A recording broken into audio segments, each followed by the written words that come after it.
Fillimi i shekullit 20, Perandoria Osmane po lëkundej nën peshën e krizave. Ndërsa shqiptarët prisnin lirinë, gjua shqipe e alfabeti i manastirit ishin shpallur arritje të mëdha. Por më ardhnim në pushtet të gjën turqve, gjithçka u kthye përmys.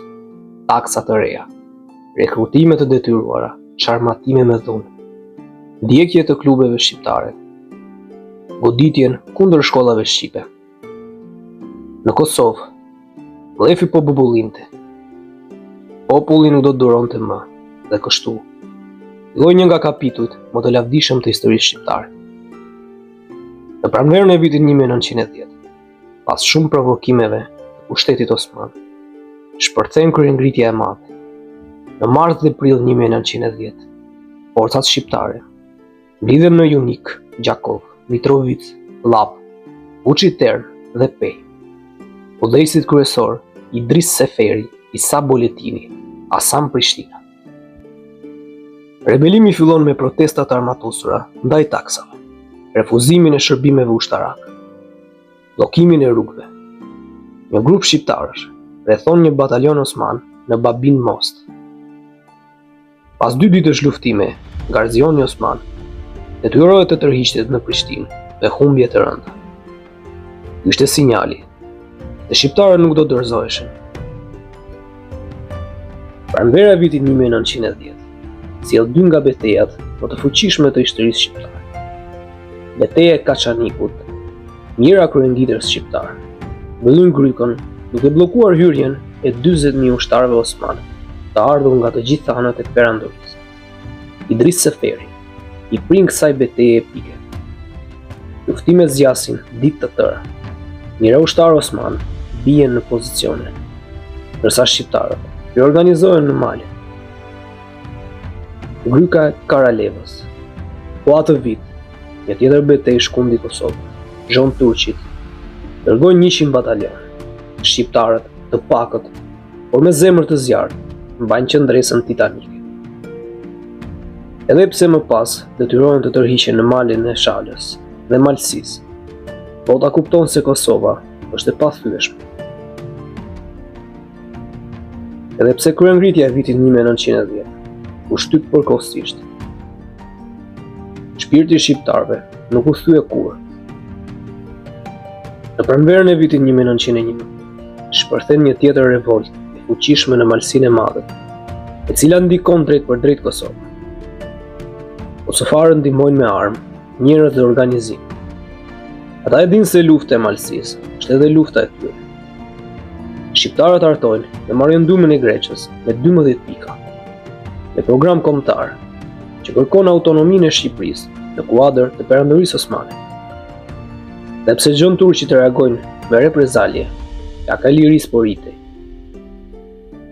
Viti 1912 është kulmi i kryengritjes shqiptare. Shkaku kryesor i revoltës së vitit 1912 ishte rritja taksave, çarmatimi, përndjekja e shkollave shqipe, dështimi i marrëveshjesh të vitit 1911. Forcat kryengritëse, në udhëheqjen e Hasan Prishtinës, Isa Boletini, Bajram Curit, Nexhip Dragës, Riza Bej Gjakovos, shqiptarët organizohen në mënyrë perfekte. Në maj shpërthejnë kryengritjen në Pej, Gjakov, Llap, Prishtinë. Aksionet rriten çdo javë. Fitoria në Pej dhe Gjakov. Në 6 maj, Peja dhe Shala ngrihen në revoltë. Më 11 maj, kryengritësit marrin Gjakovën pas luftimeve të ashpra. Autoritetet osmane detyrohen të tërhiqen dhe kërkojnë armë pushim. Kryengritja shpërthen në të gjithë Kosovën. Çetat shqiptare ndërmarrin sulme në Prishtinë, Llap, Vuçiter, Drenicë. Gjën turqit nuk guxojnë ta shpallin gjendjen e jashtëzakonshme. Forcat shqiptare ishin tepër të forta. Kryengritja e 1912-s nuk ndalet. Brenda pak muajsh, Prizreni bie në duart e shqiptarëve, pastaj Peja, Gjakova, Perizaj dhe në fund vetë Prishtina. Shqiptarët kontrollojnë pjesën më të madhe të vilajetit të Kosovës. 12 gusht 1912, Hyrja triumfale në Shkup. Kulmi i kryengritjes. Më 11 gusht 1912. Me mira kryengritës marshojnë drejt Shkupit. Më 12 gusht, ata hynë në kryeqendrën e vilajetit të Kosovës, pa hasur rezistencë të madhe. Pas burimeve, numri i kryengritësve që hynë në Shkup u hatet nga 6.000 deri në 30.000. Garnizioni Osman mbyllet në kazermë. Kryengritësit liruan të burgosurit, ruajtën rendin dhe morën kontrollin e qytetit. Kjo ishte fitoria më e madhe ushtarake shqiptare para pavarësisë. Bisedimet, 14 pikëshi dhe triumfi diplomatik. Pas marrjes së Shkupit, stampolli lëkundë. Sultani shpërndan parlamentin e gjëm turqve dhe rrezon qeverinë. Sam Prishtina harton 14 pikat me platformë që kërkon autonomi të plotë për 4 vilajete shqiptare, administrat me shqiptar, arsim shqip, gjuhë shqipe në shkollat administrat, shërbim ushtarak në trojet shqiptare. Më 19 gusht 1912, Qeveria e Stambollit pranon pjesën më të madhe të kërkesave. Shqiptarët arrin fitoren më të madhe politike deri në atë kohë. Vetëm 2 muaj pas fitores së shqiptarëve, shpërthen lufta e parë ballkanike. Serbia, Malizi dhe Bullgaria pushtojnë tokat shqiptare.